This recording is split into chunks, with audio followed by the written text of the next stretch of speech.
The true story of Sylvanas.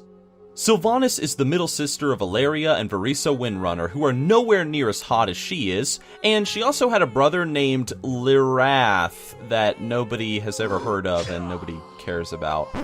One day, after giving up her bikini modeling career, Sylvanas decided to join the Rangers and eventually became the Ranger General of Silvermoon, which was quite an accomplishment. Bravo! However, a lot of people weren't happy with Sylvanas because now that she was the general and could do whatever she wanted, she pretty much would sneak off into Lordaeron whenever she could to bang human men, her favorite being a dude named Nathanos. Pissed off by her interracial poon obsession, many of her fellow elves criticized her, but Sylvanas told them to shut up, and they did.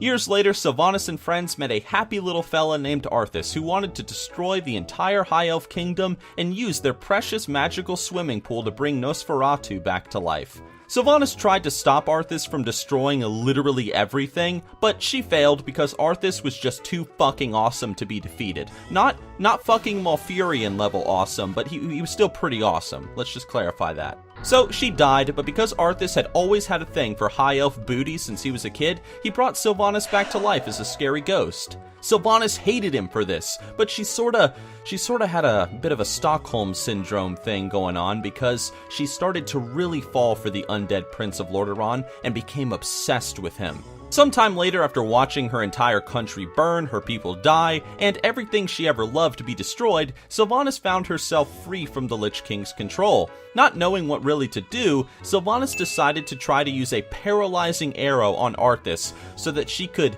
steal him away and drag him into a secret poon dungeon with all of her scary Banshee friends.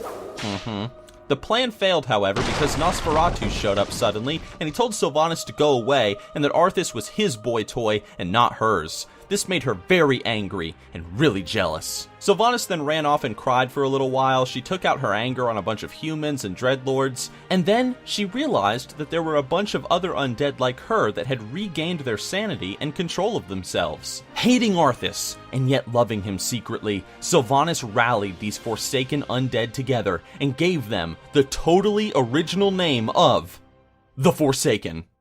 Realizing she would need help though with defending her new lands and ultimately capturing Arthas for some fun time.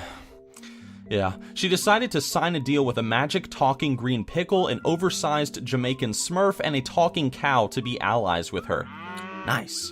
Cut forward a few years later, and finally, the great alliance of undead, pickles, smurfs, cows, and now flamboyant men attacked Arthas' continent of Northrend, along with the alliance in an effort to defeat him. A great war ensued, lots of people died, Sylvanas didn't care, and ultimately, Arthas was killed before she could reach him. Saddened that she never got to see Arthas' Frostmourne, if you know what I mean, Sylvanas decided to kill herself like an emo bitch, but suddenly, a bunch of magical talking angels appeared, brought her back to life, and they became friends.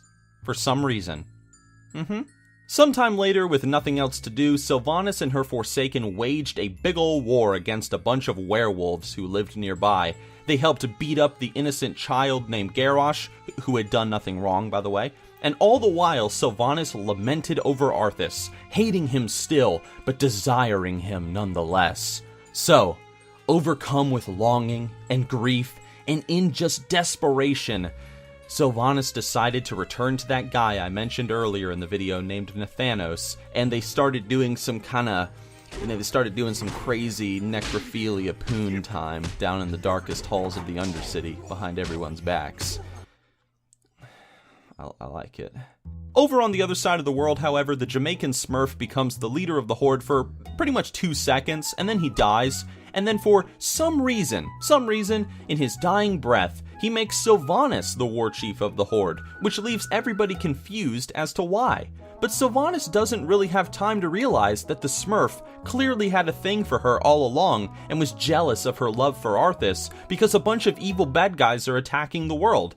Sylvanas leads the Horde against the big bad demons, she makes a deal with a giant tentacle fish lady for a magic lantern, and then she uses that magical spook lantern to scare a giant angel lady who can create more angel ladies for Sylvanas to be friends with. But suddenly, one of those big talking werewolves that she had that war against earlier in the story just attacks her. He attacks her for no reason, and he breaks her spooky lantern, and he frees the angel woman, and Sylvanas gets angry and sad, and she just decides to go back to banging Nathanos for a while she plans her next move. And, yep, that's pretty much it.